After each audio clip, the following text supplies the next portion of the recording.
Lydia thought she was leaving her boring husband for a man half his age and half his net worth. She thought she'd stripped him dry. But Warren wasn't losing a wife.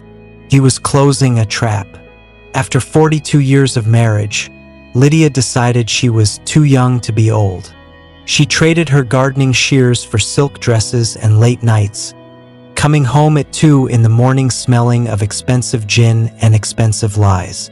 She looked at Warren, a man who had spent 40 years as a quiet civil servant, and saw a piece of furniture. Stiff, outdated, easy to move. The real story started the day Warren found the burner phone in the laundry basket. He didn't raise his voice, didn't ask a single question. He simply tucked the phone back under a towel, drove to a hardware store, and bought a heavy, fireproof filing cabinet. While Lydia was planning her exit, Warren was building a system. Lydia's lawyer wanted everything: the Hamptons house, the 401k, the pension. She assumed Warren was too slow to notice the small withdrawals, $5,000 at a time, disappearing from their joint account. But Lydia forgot one thing. Warren wasn't just a quiet man behind a desk. He was the man who taught the city's auditors how to find money people thought was invisible. Every time Lydia moved $5,000 into her new life, Warren moved $50,000 out of reach, into airtight trusts for their grandkids.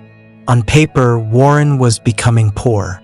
In reality, he was locking the future in place.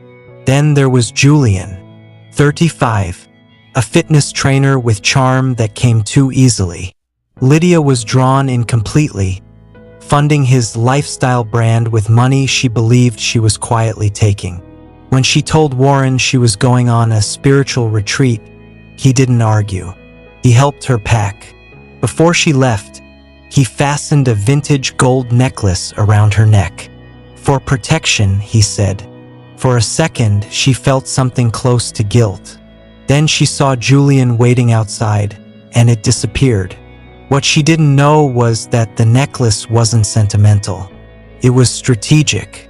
Warren wasn't following her out of love.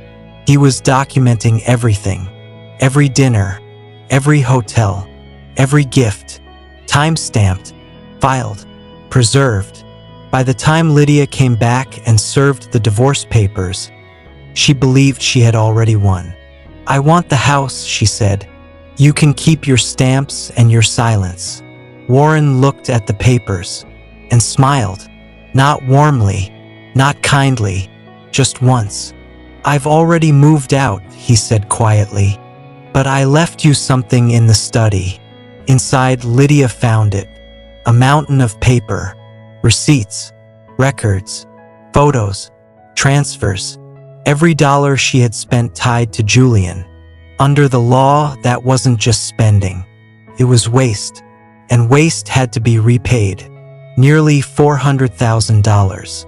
Before she could claim anything, she owed everything back. She hadn't just left a marriage. She had walked into a debt. The fallout was immediate.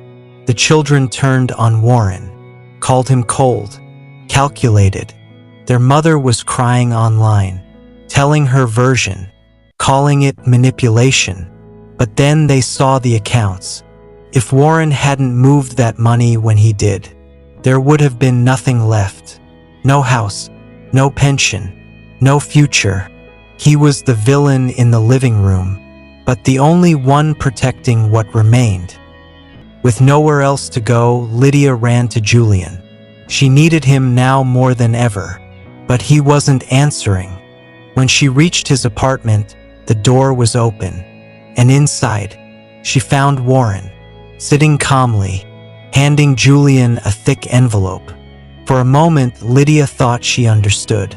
She thought Warren was paying him to disappear. But Warren stood, had just his coat, and said quietly, "Lydia, meet my investigator." The room shifted. Julian wasn't who she thought he was. He was someone Warren brought in the moment he noticed the first lie.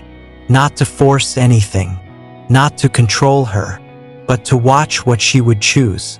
When no one stopped her, every decision Lydia made, every dollar she moved, every risk she took, was her own. Warren simply made sure nothing went unnoticed, and nothing went unrecorded. He walked past her without hesitation. "You wanted a fresh start," he said. "You have no house, no husband, and no Julian." Then, after a pause, "But the grandkids' future is secure." And just like that, it was over. Warren didn't raise his voice, didn't celebrate, didn't explain. He simply stepped away, with everything that mattered already protected.